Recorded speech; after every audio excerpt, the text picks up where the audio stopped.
A goalkeeper in 1950 dropped a ball into his own net, one mistake, and it triggered riots, a national funeral for a sport, and a wound that took Brazil 50 years to heal. That's what we're talking about today. How a single goal, just one moment, 90 minutes, 22 players, can shift the mood of our entire nation. Not just sadness, not just joy, real, measurable change. Economies, politics, even how people see themselves. By the end of this video, you'll understand why football isn't just a game to most of the planet, why one kick of a ball can matter more than an election, and why some countries have literally gone to war over it. Yes, actual war. We'll get there. Let's start with that 1950 story because it's insane. Brazil hosted the World Cup that year. They were unstoppable going in. The final was basically treated as a coronation. Brazil just needed a draw against Uruguay to win it all, in front of 200,000 fans in their own stadium. Still the largest crowd to ever watch a football match.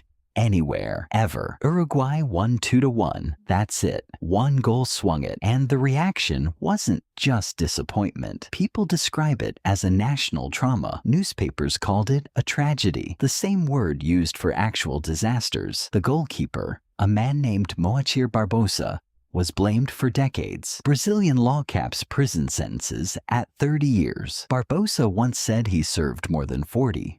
For a crime he never even committed. Let that sink in. A football match haunted a man longer than a life sentence would have. Here's the part most people don't know. This loss actually changed how Brazil plays football permanently. They were so scarred that they redesigned their whole approach to the game. New formations, new training methods, even a new jersey color because they decided their old white kit was cursed. 8 years later, that rebuilt system produced a 17-year-old kid named Pelé, and Brazil won their first World Cup ever. One goal didn't just break a country's heart, it rebuilt their entire football identity from scratch. So, why does this happen? Why does a sport make grown adults cry in the streets? Here's the simple explanation. Football is one of the only events on Earth where an entire country watches the same thing at the same time, feeling the exact same emotion. Think about that. There's no other moment, not a movie premiere,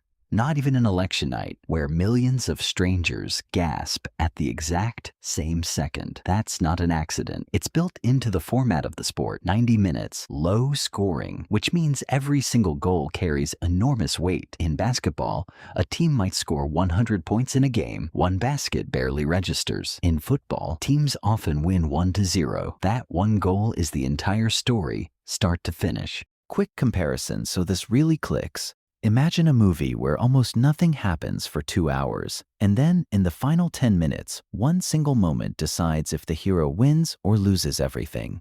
That tension, that's every football match for every country, every 4 years. Now let's go somewhere even crazier, because sometimes one goal doesn't just affect emotions, it affects actual governments. 1969, El Salvador and Honduras played a World Cup qualifier.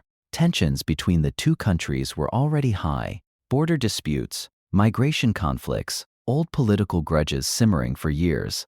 Then El Salvador won the deciding match. Riots broke out almost immediately, diplomatic ties were cut within days, and within weeks, the two countries went to actual war. Historians agree the war wasn't really about football. The real causes were land and politics, decades in the making. But the match became the spark. The exact moment everything boiled over. People still call it the football war, and that name has stuck for over 50 years because the goal is genuinely what people remember as the trigger. Pause on that for a second. A sport, kids kicking a ball around, became tangled up with an actual war between two nations. That's how seriously parts of the world take this game. Let's flip to something positive, because not every story here is dark. 1998, France. The country was dealing with serious internal tension, heavy division around immigration and national identity. Then their national team, a squad full of players with African, Algerian, and Caribbean roots, won the World Cup on home soil. The headlines shifted almost overnight. Newspapers started celebrating the team as living proof that a multicultural France could be united and successful at the same time. For a few weeks, a country that felt deeply divided suddenly felt like one team, cheering the same names. That's the flip side of this whole idea. One goal can break a nation's heart, but it can also stitch one back together.